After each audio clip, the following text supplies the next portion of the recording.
extended po mga kaibigan ang enhanced quarantine hanggang Mayo 15. Sana yung mga hindi pa nabibigyan, mabigyan na. Baka matapos na yung quarantine, tapos yung iba hindi nabigyan, hindi na sila mabibigyan talaga, di ba? Sasabihin, tapos na. Di ba yung dating natin? Nakamaskara, hindi naman sarili ko lang iniintindi ko. Siyempre, may gagamit pang iba rito, di ba?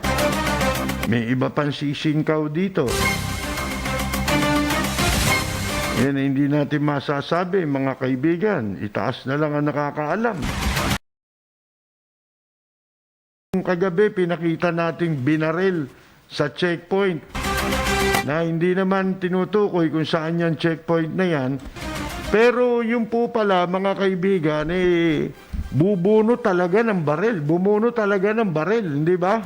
Hindi lang pinakita rin sa video na yon, pinutol, mga kaibigan. Sino man ang nagputol nun, luko-luko rin. Baka yung nag-upload din yan, yan din ang nagputol niyan, di ba? Para makahakot ng atensyon. Pero mga kaibigan, mamaya papakita natin yung simula, kasi yung inabutan natin, hindi nakasama rin yung yung simula nung video na yun na may binaril at hindi nakita na bumunot siya, di ba? Nagbabala rin po si Presidente Duterte na magdideklara ng martial law.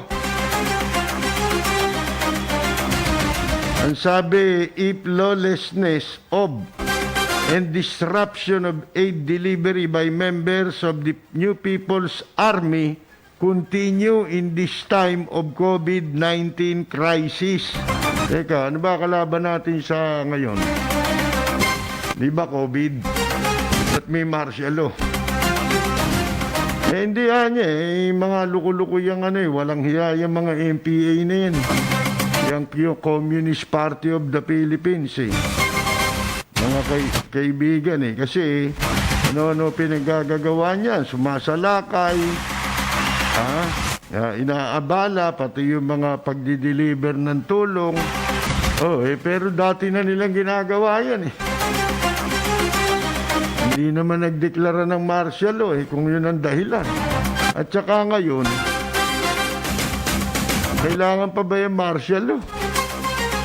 Para martial law na nga di ba? Aminin natin at sa hindi. Hindi lang ito ina-announce officially, pero parang martial law ngayon dahil kung anong sasabihin ipasusunod sa atin, yun ang dapat natin sundin. Na alam naman natin, kaya tayo pumapayag, sapagkat makabubuti yun. Wala namang ibang bagay, di ba? Kung makakasama, hindi tayo susunod, di ba? Hindi naman makakasama yun, yung quarantine, manatili kayo sa bahay. Yan ang paraan para tayo,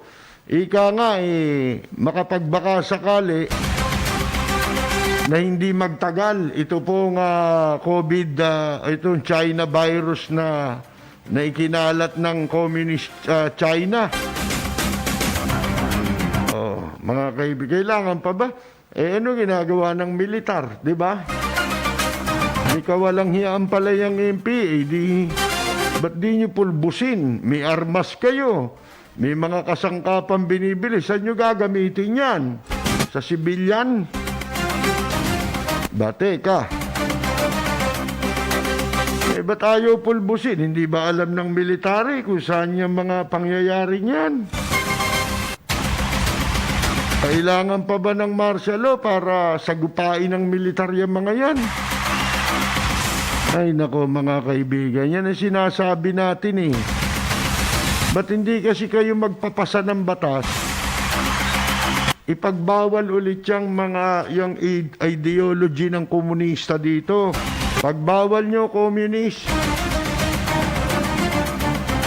Si Coco Pimentel nakikipag-usap na sa Communist China para maging member tayo ng Communist Party.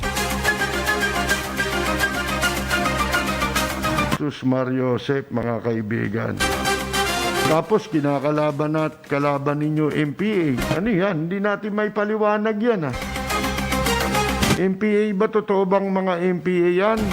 Yan bang MPA? Kalaban pa talaga ng gobyerno yan? Kasi wala nang pinaglalaban yan Dilihensya na lang yan Hanap buhay na lang nila yan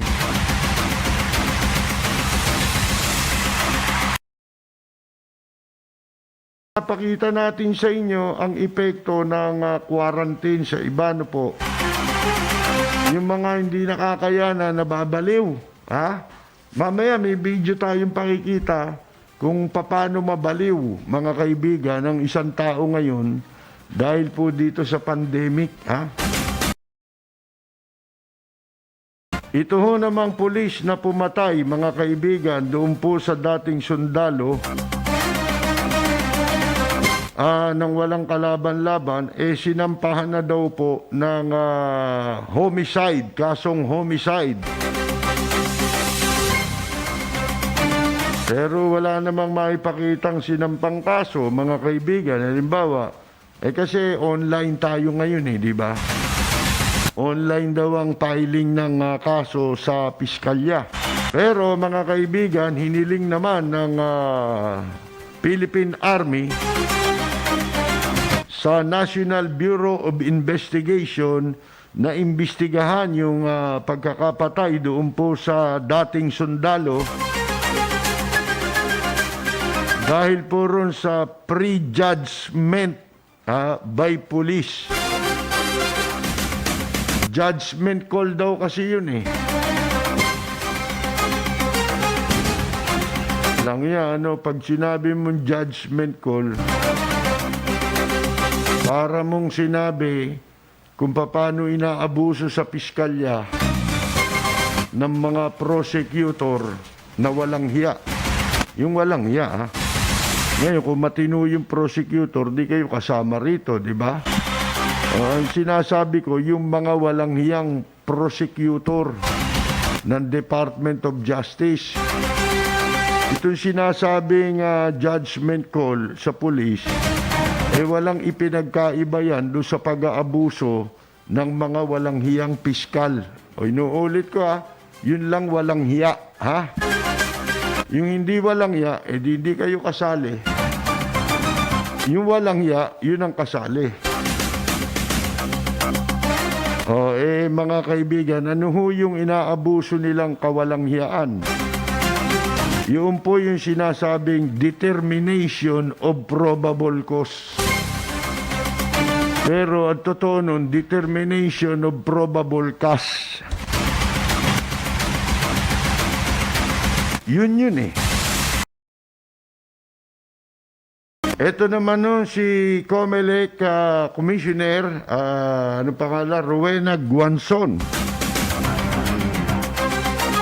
Ang sabi ho niya, yun daw mga nagsisipag-aral ng batas o ng abogasya, mga law students, na naniniwala na yung pagkakabaril nung Quezon City policeman, yung policeman ng Quezon City, dun sa dating sundalo, yun self-defense, para sa mga niniwalang self-defense yun, mga kaibigan, doon sa mga law students, ang sabi sa inyo ni Commissioner Rowena Guanzon, kayo'y mga hangal, kayo'y mga fools, and would not pass, at hindi kayo makapapasa sa bar exams. Tama nga naman. May katuwiran. At basta may katuwiran, paglaban mo. Yun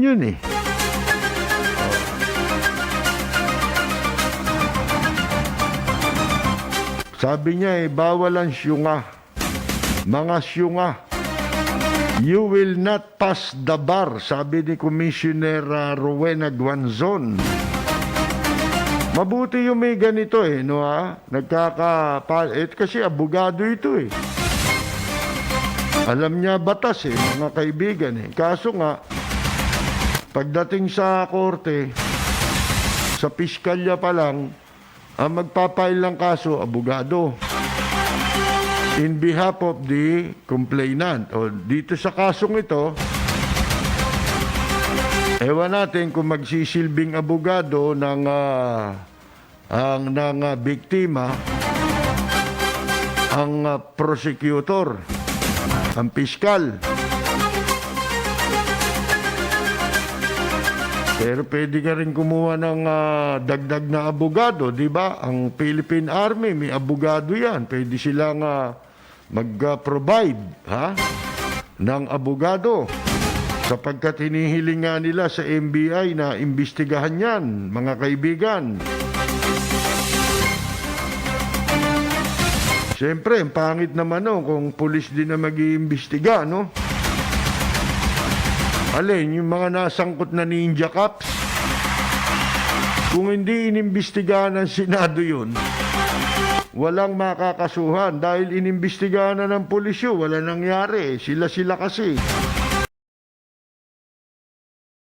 Ang sabi naman ng DILG, mga kaibigan, yun daw mga local executives, local chief executives, meaning to say, mayor, governor, hindi na raw pwede magdeklara ng enhanced community quarantine nang walang approval ng IATF. Ito pong Interagency Task Force on Emerging Infectious Disease. Hindi na nila pwedeng ilagay sa lockdown ang anumang lugar na kanilang nasasakupan nang walang approval mula sa sa DILG, mga kaibigan. Dapat daw munang humingi ng permiso ng Interagency Task Force on Emerging Infectious Disease o IATFEID. Ang haba nun pag diniretso mo bago sila makapagdeklara ng enhanced community quarantine sa kanilang munisipalidad, lungsod o kaya ay probinsya. Hindi na raw po pwede mag-unilateral declaration ng isang local chief executive na ilalagay niya ang isang probinsya sa ECQ.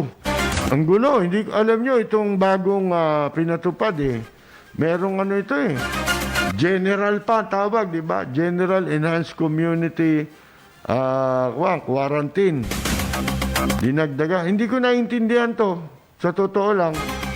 Siguro bukas pa natin ma-absorb ito,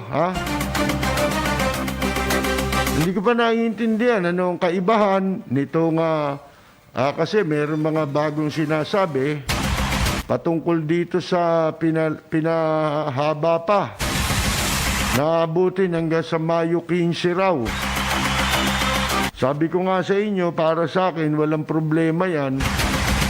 Kahit gawin pa nating 1 taon yan, so long na meron tayong mga kakainin at ipakakain, Wala namang problema yan Kung may pamamaraan ang gobyerno, kahit gaano pa kahaba yan. Kasi hindi na natin alam kung ito na mga huling araw na binibilang natin sa mundong ibabaw. Hindi natin alam kung bukas makalawa, magugulantang na lang tayo, tapos na lahat. Umuulan na ng apoy. At dumarating na si Kristo, mga kaibigan, Sino nakaalam niyan?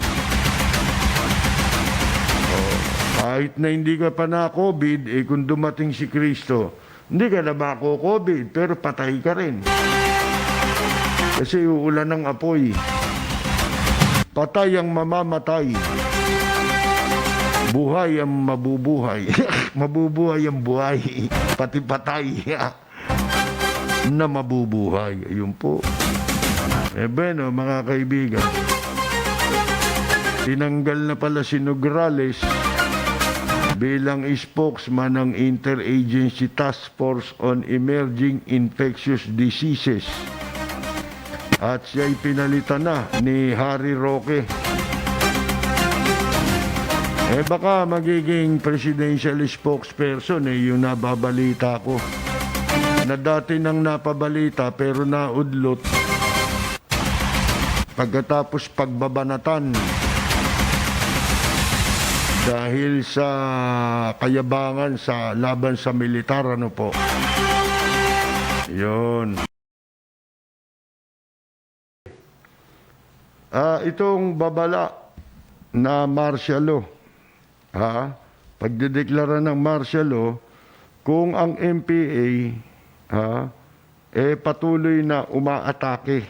Ito sabi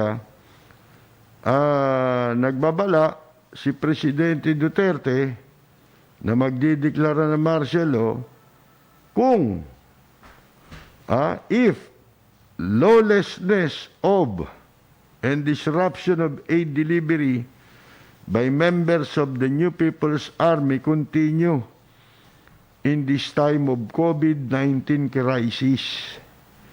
In a public address aired Friday morning, Duterte said he is notifying the military and the police that he might declare martial law, citing a recent attack of the communist rebels against soldiers. Di ba dati na yan? Wala naman panahon na hindi umaatake ito. Halimbawa, nagdi-deliver ng serbisyo. Saan magdi-deliver? Sa probinsya. Pagpalagay mo, Quezon. Di ba lahat ng dadaanan yan may militar? Di ba? Di dapat may mga nakabantay na militar. Upang nang sa ganun, yung mga delivery hindi ma-disrupt. Umaatake ang MPA. Bakit? Hindi ba alam ng AFP? Wala bang intelligence ang AFP kung saan ang mga positioning ng mga rebuilding MPA? Wala ba? Di mahina intelligence natin. Ang daming armas ng AFP. Ba't hindi nagagamit dyan sa MPA? Di ba ho, mga kaibigan? Kailangan ba ideklara ang martial law para labanan mo yung MPA? Hindi ba continuing yung insurgency problem dito sa Pilipinas? Hindi naman natigil yan Kahit nung martial law ni Marcos, may MPA din Hindi ho ba? Hanggang sa pumalit si Cory. Ang ginawa pa nga ni Cory, nilegalize yung pong communist ideology dito sa Pilipinas. Pinayagan na yan maidoktrina sa tao, so long na hindi na sila gagamit ng armas, di ba? Na pakikibaka. Tinuloy din di ba? At saka, di ba, ang may kasalanan dyan, gobyerno rin. Dahil kinakausap nyo rin May pistok pa kayo hindi ba? Ang laki ng perang nauubos sa pistok. Biyahe-biyahe, mga kwan.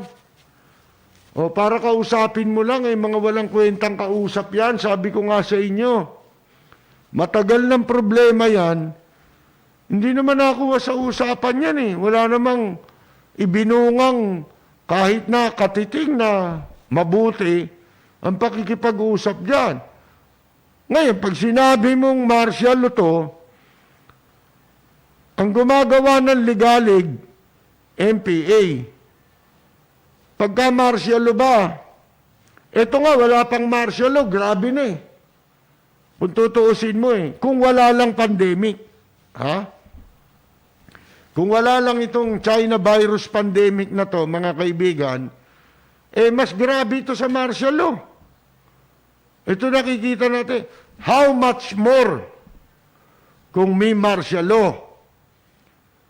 Ang problema, ginawa ng MPA ginagawa ng MPA, matagal nang ginagawa yan. Eh pati nga yung mga rebelding Muslim, di ba, may kinatay na naman ng mga sundalo nung kamakailan. O mga kaibigan. Oh, eh bakit may ganyan? Di ba may Bangsamoro, kung ano-ano na tayo? Di ba? Natigil ba? Eh alam nyo, nung panahon ni Marcos, natahimik yung mga yan eh. Kasi binomba yan, pinulbus yan. Ha? Sayang lang pakikipag-usap natin sa rebelde. Sila yun ang gugulo eh. Kasi kung ganyan din lang ang gagawin natin, magiging baby sila. Pagka kinakausap mo. Eh di mabuti pa yung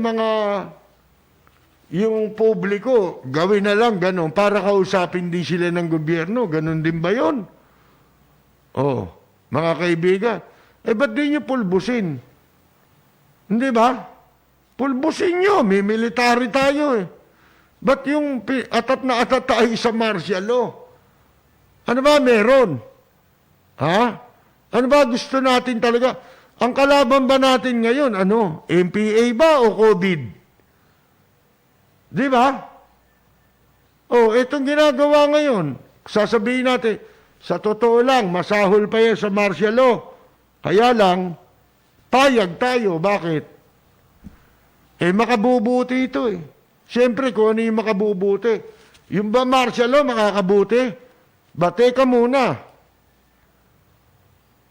O, paano mo na lamang makakabuti yan? Ha? Ngayon, tayo, nag-aalala, hindi makakabuti. Bakit? Wala tayo nakikitang indikasyon. Ha? Na ang gobyerno ay para sa mamamayan, yung sinasabing government of the people, by the people, of the people. Ano ba yun? Alimutan ko tuloy. Hindi ba? Wala tayong masabi na ang armed forces ay magiging protektor ng taong bayan. At saka wala namang laganap na karahasan. Isolated naman yan. Ang totoo nga niyan yung martial law hindi nakatulong sa Mindanao. Pagdating sa insurgency, nakatulong ba yon yung martial law sa Mindanao? Hindi naman Di ba meron pa rin?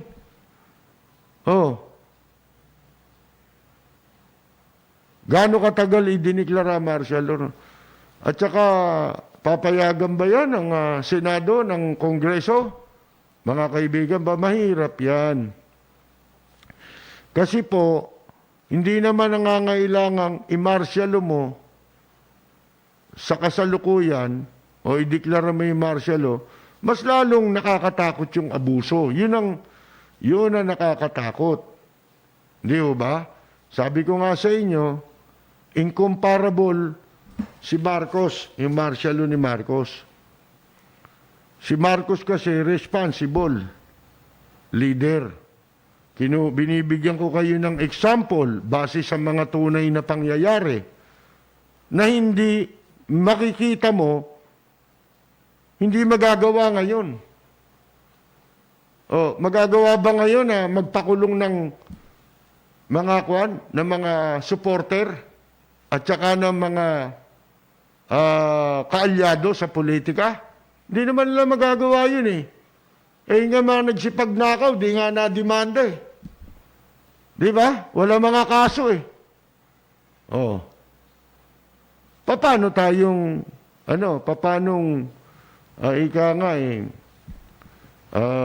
hindi mababahala doon po sa sinasabi niya.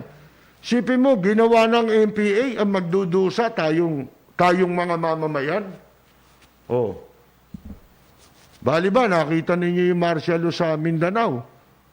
Tuloy-tuloy yun, di na natapos yun. Mga kaibigan. Para bang hindi magugunaw ang mundo sinasabi ko lang, mga kaibigan. Ang may kasalanan, MPA. O bakit kami madadamay sa martial law? Sino makapagsasabi sa magiging kapalaran ng publiko sa martial law? Sa ilalim ng martial rule. Ano kapalaran ng taong bayan dyan? Lalo na ang military, gagamitin ninyo laban sa mamamayan. Kasi martial law eh. Oh, mga kaibigan, ito nga military na to, na supposed to be, ay nanumpa,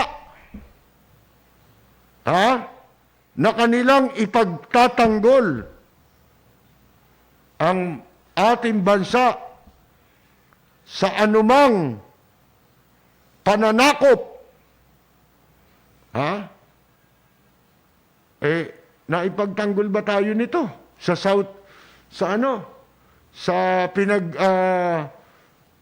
ginagahasang teritoryo ng Pilipinas? Ginagahasa ng inchik, kinakamkam ng mga teritoryo. May nagawa ba ang armed forces natin? Wala eh. Sino pagdidiskitaan? Mga mamamayan? Gagamitin mo yung kapangyarihan laban sa mamamayang Pilipino ba? Delikado. Nakikita natin yan base sa mga nangyari.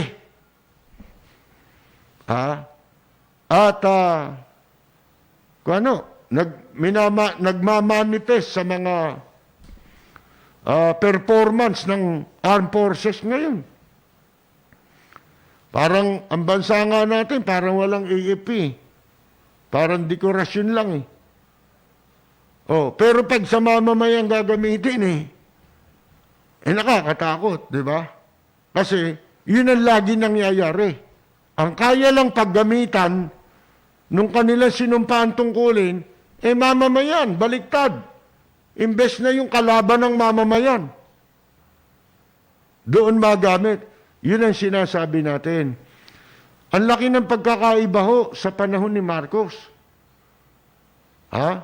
Sa panahon ni Marcos, ang Armed Forces of the Philippines, ang nilabanan niyan yung insurgency. Di ba? Nagbibilang ng patay, hindi napapabalita. Inuuwi dito, truck-truck na bangkay ng mga sundalo galing sa Mindanao. Mga kaibigan. Hindi ba? Iba ho noon. Talagang ang pinoteksyonan yung mga peace-loving at mga law-abiding citizen. Dito hindi natin nakikita na yun sa sobrang pag-abuso na. Kadalasan nakikita natin abuso. Hindi natin sinasabing ganun ang gagawin. Pero yun na yung may mga indication na talagang purposely itong martial law talagang idideklara, naghahanap lang ng justification, ganon. Hindi tama yun. Hindi wala tayong kapasidad na maipamamalas, kundi magresulta tayo sa wars. Hindi ba yung martial law nga ni Marcos na sinasabi nating naging responsable naman, isinuka ng tao yun sa totoo lang Hindi ba? Kasi nga, marami rin ang nawala ng hanap buhay. Marami na perwisyo yun. Kung tutuusin mo. Kaya lang yung mga tulad natin, mga peace-loving citizen, hindi naman tayo kasali doon, di ba? Kaya lang naging biktima rin kami. Kasi tatay ko nasa media rin nawala ng hanap buhay. Hindi ba? Bakit kami ang gagawing collateral damage? Collateral damage ka. Yung buong mamamayan. Ang kalaban nyo, MPA, kaya nga tayo may armed forces eh. Hindi ba? Para labanan yan eh. Wala man tayo nakikitang accomplishment ng armed forces. Tapos mababalitaan mo, sila ang inaambus. Ba't baliktad? Hindi natin alam kung ano yan. Sa buwatan ba yan ng MPA tsaka gobyerno? Hindi natin alam eh. Alam niyo naman yung sinasabing conspiracy theory, di ba? Marami yan eh. Unang-una, ang communist dito sa Pilipinas, wala nang ipinaglalaban. Tapos na sila eh. Wala na silang pwedeng mai-offer sa tao. Kung hindi, ang talagang trabaho na lang nila, mamerwisyo kung sino yung nakaupo. Yan na lang ang trabaho niyan. Magpalit ng gobyerno hanggang sa wala ng pagpipilian ng taong bayan at makikita nila na ang Armed Forces of the Philippines wala ng kredibilidad sa taong bayan. Yun, mananalo na sila. Yun lang naman ang trabaho niyan eh. Hinihintay niyan eh. Pero ngayon, wala silang pinaglalaban, kundi mang-agaw lang ng pwesto. Ano pa ang ibebenta nila sa tao na hindi nila napatunayan sa maraming pagkakataon? Katunayan, ilan yung mga nakaupong party list na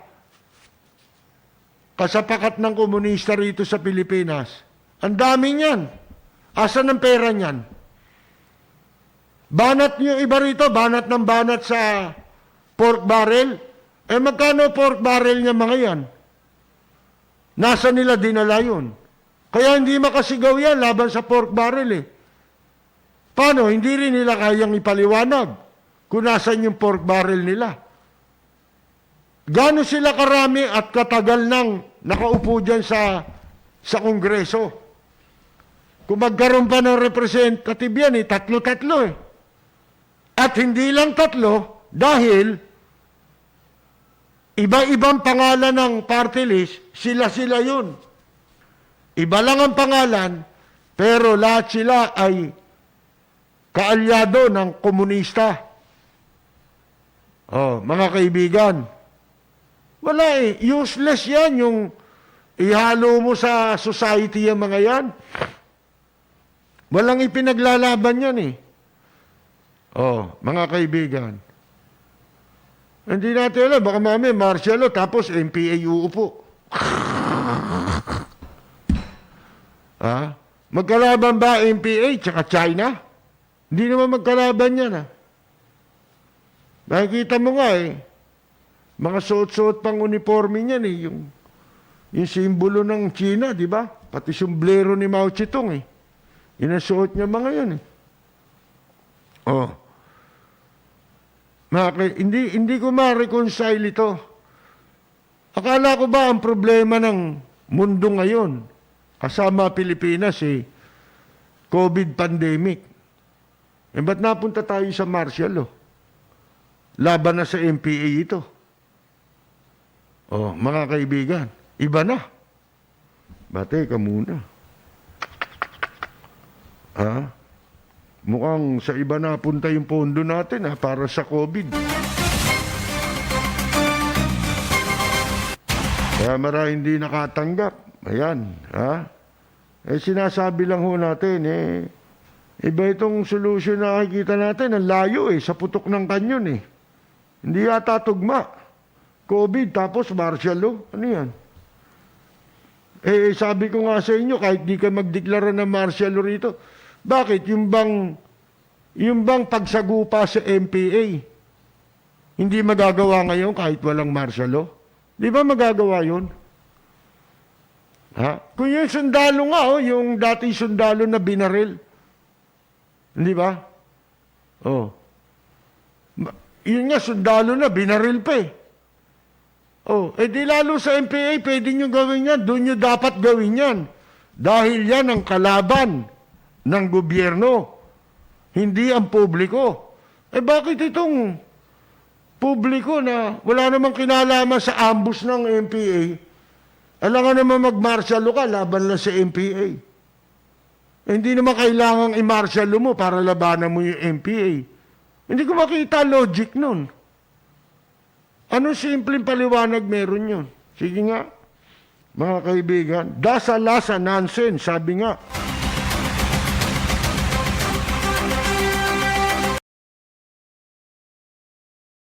Ganito ang larawan ng isang taong meron namang nalalaman, pero makikita mo, hindi na normal.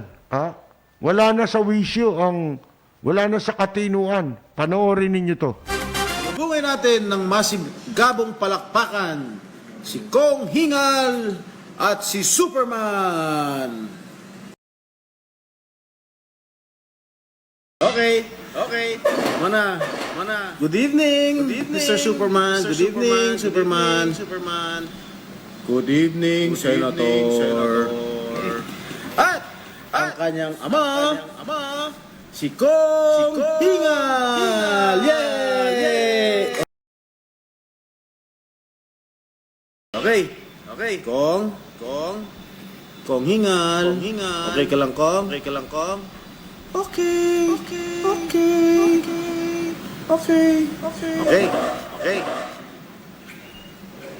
Oh. Mag-usap ba kayong dalawa? Oh. Kong, ano po masasabi niyo, Kong? Oy, Superman. Bakit hindi mo sinasagot ang tawag ko? Superman. Ano bang ginagawa mo, Superman? Hinahanap ka na ng mga tao, hindi ka raw makita. Ikaw na bahala sa mga tao dyan, sa San Juan. Opo, Daddy. Pasensya na po, hindi ko kagad nasagot tawag nyo. Katatapos ko lang po mag-jogging, kasama po yung mga apo ninyo. Ako na bahala, Daddy. Ayusin ko na po, Daddy. Papahirapan ko lalo.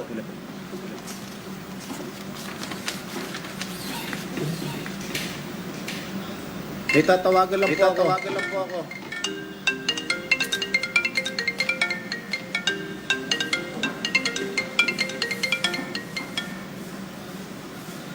Hello? Oh, Doc. Ito ba si Doc? Doc General? Ikaw ba yung medical director ng San Juan Medical Center? Opo, Mayor. Magandang gabi po, Mayor. Ano po may paglilingkod namin sa inyo? Mr. Mayor. Mukhang tuntua ka sa mga empleyado mo, ha? Sa pagkain dinadala ng grupo ni Janela sa iyo, ha? Sa inyo, ha? Ano ka ba? Bakit hinahayaan mo? Masarap ba? Mukhang nakakadalawang estado ka pa dyan, ha? Alam niyo po, Mayor, sa totoo lang po, Mayor, masarap po talaga eh. Parang made with love. Hindi ko rin po masisi mga tao kasi kailangan nilang kumain para makabawi ng energy mula sa pagod. Dalawa rin po talaga kinukuha ko para may pang midnight snack pa. Oh, sige. Patigil mo na yan, ha? Patigil mo na yan. Bakit po, Mayor? Mayor, pero... Wala nang pero. Sabihin mo sa mga empleyado mo na huwag nang tumanggap ng pagkain mula sa grupo ni Janela. Naintindihan mo ba? Paano po yun, Mayor? Sayang naman po. No more questions. Doc, that's an order. Sige po, Mayor. Kayo naman po talaga masusunod, Mayor. Matapos ang pag-uusap ni Superman at ni Doktor ay meron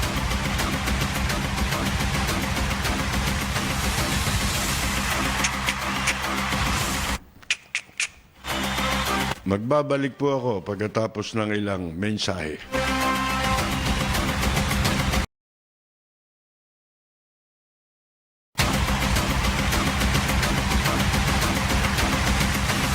Isa kang hangal. Hindi pa yun ang grabe, ha? May mas grabe ron. Alam mo kung sino mas grabe sira? Pag yan tumakbo at may bumoto, yung boboto, grabe sira nun. Kabila pa niyan, mga kaibigan. Sipi mo, sira na ulo, di ba? Ano-ano na lang ang ginagawa. Ang baba, no? Ang babang uri ng pagkatao nitong mga ito, mga kaibigan. May bago tayo mabuisit dito, yung pong video na ipinakita natin kagabi, para hindi masabing tayo'y nagpapalaganap ng fake news, di ba? Kasi yung kagabing video, putol di ba? Hindi pinakita yung paparating siya at saka yung bumunot siya ng baril. Ito yung binaril sa checkpoint. Iba naman ito.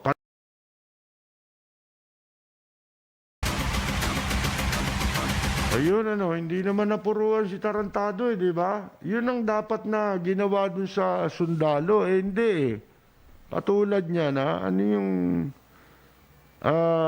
sinasabi na judgment call niya raw yun. Yun ang depensa niya, judgment call. Ibig mo sabihin, ang delikado ron ito sa sinasabi ng pulis Yung antimano, halimbawa, sinita ka, nang marami sila. Eto, sundalo yata yung bumira Kaya ako kaya maayos nakita ninyo, di ba? Itong video na to. Yung sa military, yung binaril ng pulis, antimano yun, nakatutok na yung baril. Hindi katulad dito, mga kaibigan. Yun, nung bubunot siya, pinutukan siya dito. Pero hindi siya pinuruhan. Di ba? Mga kaibigan. Yung ginawa ng mga pulis, antimano yun, simulat sa pool. Nakabunot kagad yung bumaril na pulis. Doon sa dating sundalo, mga kaibigan, na namatay dito sa Quezon City. Ibig mo sabihin ganito mangyayari niyan pag sinabi mong judgment call yan. Sa simula't simula, may sisitahin ang pulis. Kailangan nakatutok ang baril? Kasi judgment call, mga kaibigan. Hindi, ang tinutukoy na judgment call yung sa bag. Wala naman bubunutin yung sinasabing baril, questionable yun.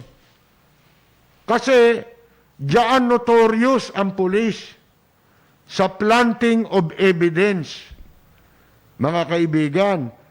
Pero doon sa ebidensya yun, maisusumite yun. Yung actual shooting na yun, mga kaibigan. Kaya, ang sabi nga dito, hindi pinaiimbestigahan ngayon ito sa NBI. Mga kaibigan, ngayon, una nang dinipensahan ito ng mga kanyang opisyal sa PNP. At sila rin na nagsasabing judgment call daw yun. Sa ano yan? Sa korte ide-determine yan, mga kaibigan. At ewan natin kung ano magiging resulta sa investigasyon ng National Bureau of Investigation. Eto, tignan ninyo. Ang sabi ni Commissioner, bagay, hindi siya rito. Kaya lang, alam nyo naman ngayon, lahat ng ang kanyang ang kanyang personality sa pagbibigay ng opinion dito is being a lawyer. Hindi bilang isang commissioner ng COMELEC. Kundi bilang isang abogado.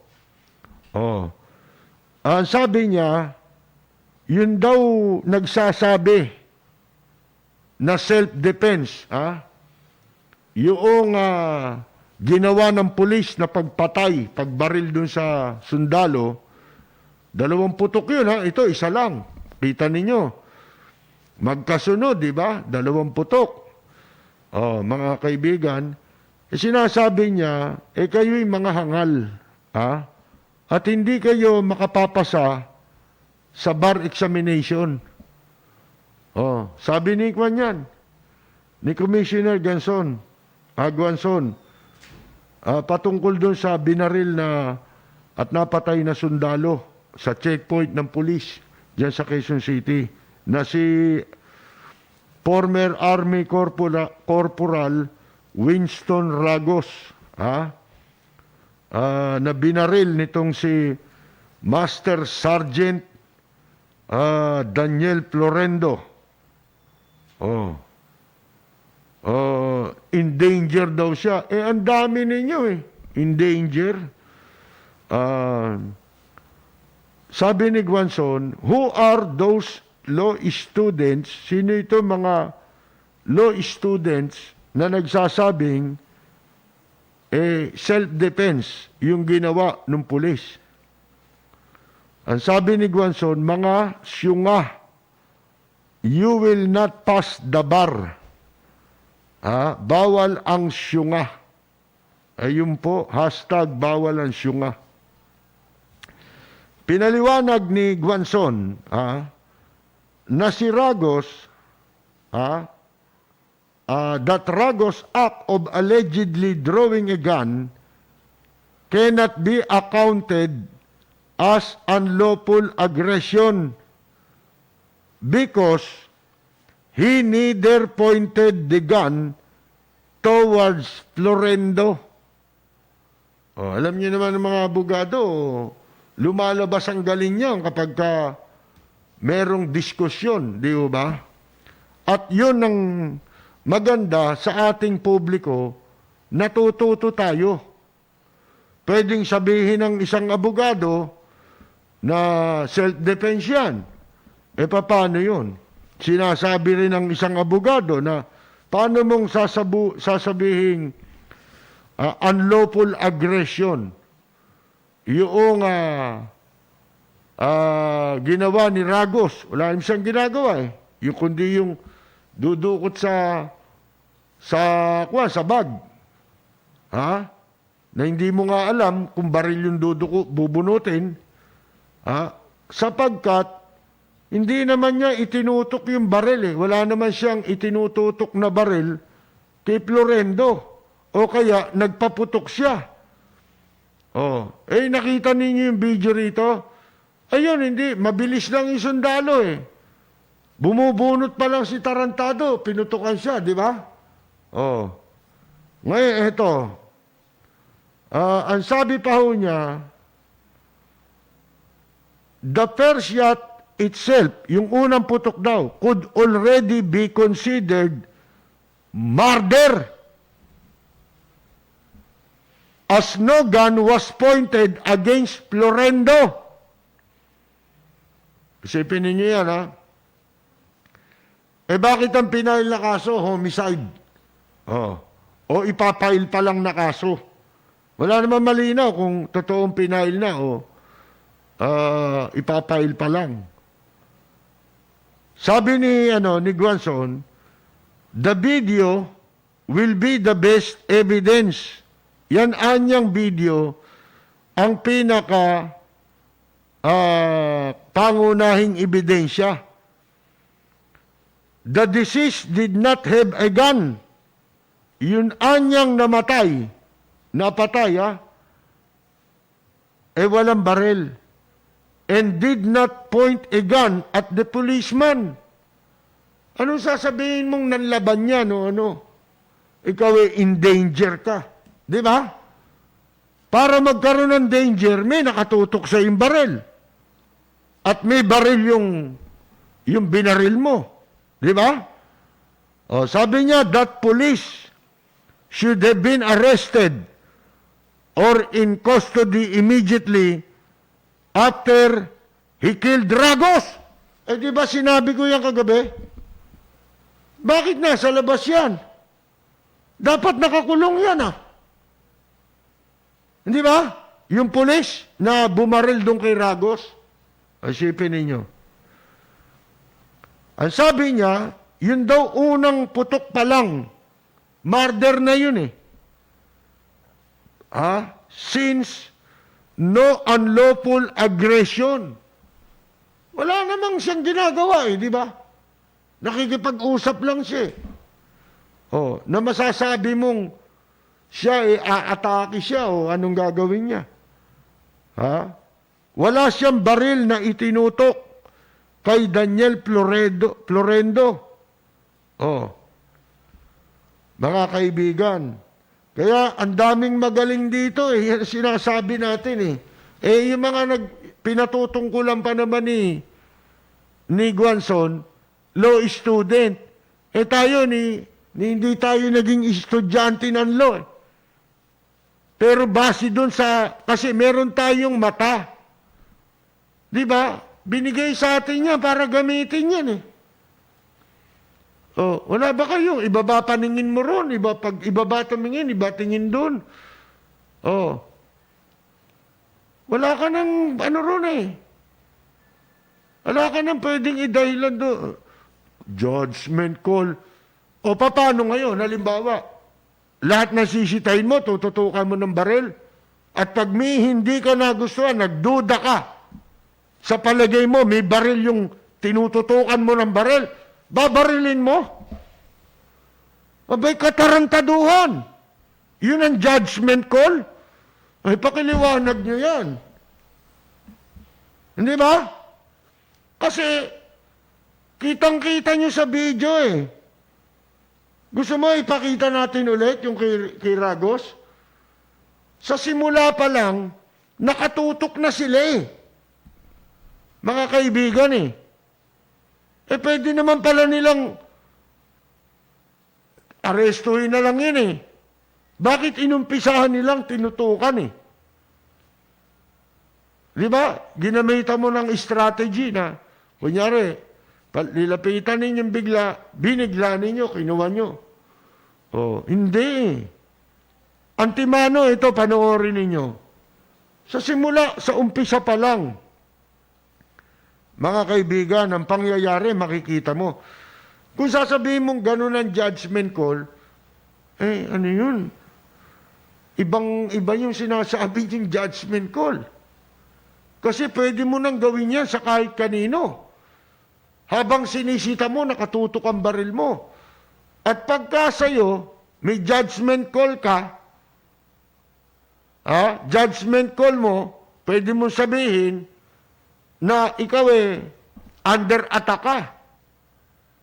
At nanganganib ang buhay mo, kaya puputukan na kita. Judgment call mo yun Paano mo ipaliliwanag yung judgment call? Sige nga. Parang, sabi ko nga sa inyo, kamukha nung ginagawa ng mga piskal. Yung mga piskal, yung mga walang hiyang piskal. Pag hindi ka walang hiya, hindi ka kasama sa sinasabi ko. Yung determination of probable cause. Sobra ang paghahasa dyan ng mga piskal. Yan yung sinasabi ko matagal na. Masyadong napakalawak niyang determination of probable cause na sinasabi. Inaabuso yun ng piskal, ginagamit na pagkakapirahan, pagkatapos pinagagastos ang gobyerno sa proseso na hindi naman dapat mademanda ang isang tao, pero isasampa nila kaso kahit walang ebidensya laban sa isang tao, pilit nilang isinasampa sa husgado. Ito namang husgado, alam naman nila. Walang basihan ang kasong isinampa sa kanila, tinatanggap naman nila. Tinanong ko sa abogado bakit ginagawa ng judge yun? Ang paliwanag sa akin ng abogado, alam din. Kaya lang, alam ng judge, nalagyan yun, ayaw niyang mapahiya yung piskal. Eto, panoorin ninyo Ito ba judgment call? Ganito ba kayo Pwede bang gamitin itong procedure na ito sa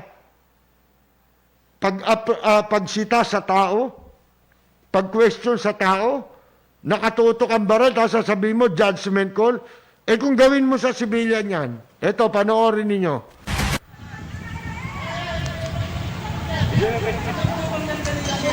Ayun, oh. Nakatutok Yan ba na yun, yung baril, Lord? oh. O yung sinitado na ex-army. Ayun ba yun?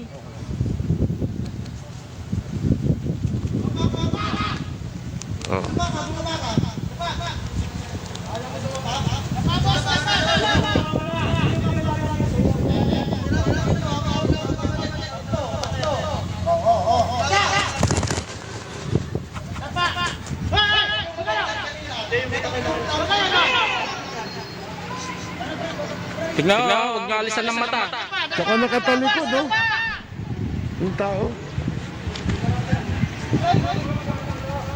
Oo, sige, subukan mo.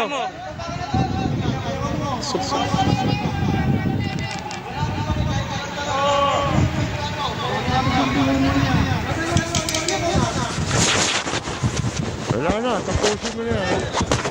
Ano na yan eh, napanood na yan eh. Pinakikita ko lang na from the very start eh, matagal pa yung putukan eh, di ba? Umpisa pa lang na napanood mo yung video, nakatutok na yung baril. Oh, ganyan ba ang pagsita sa tao? Oh. Yung iba nga, nasisita mo eh. Kaya mo nalalamang may baril. Paano? Kinapkapan mo. Di ba? Ito, hindi mo kinakapkapan. Sasabihin nyo may baril. Di ba? Nakapkapan nyo ba yan para sabihin mo may baril yung tao? Eh, sabi ko sa inyo eh, sintido ko mun lang yan eh. Anong judgment call? Pwede mo bang sitahin yung tao ng ganun? Nakatutok ang baril? Tapos sasabihin mo may judgment call? Judgment call mo yun? Sa palagay mo? Decision mo na may dala siyang baril?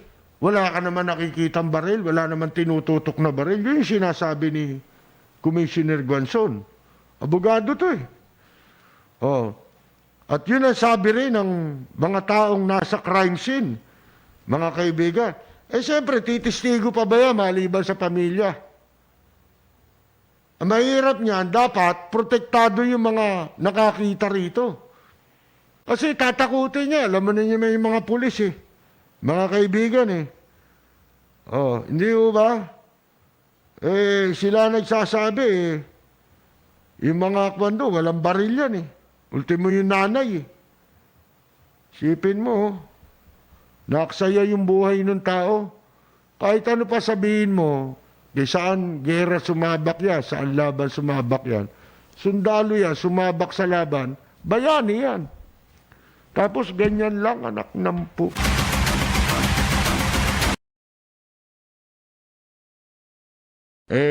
Pakinggan muna natin ang isang awitin na inaalay natin para po sa lahat ng mga frontliners, especially yung mga health workers.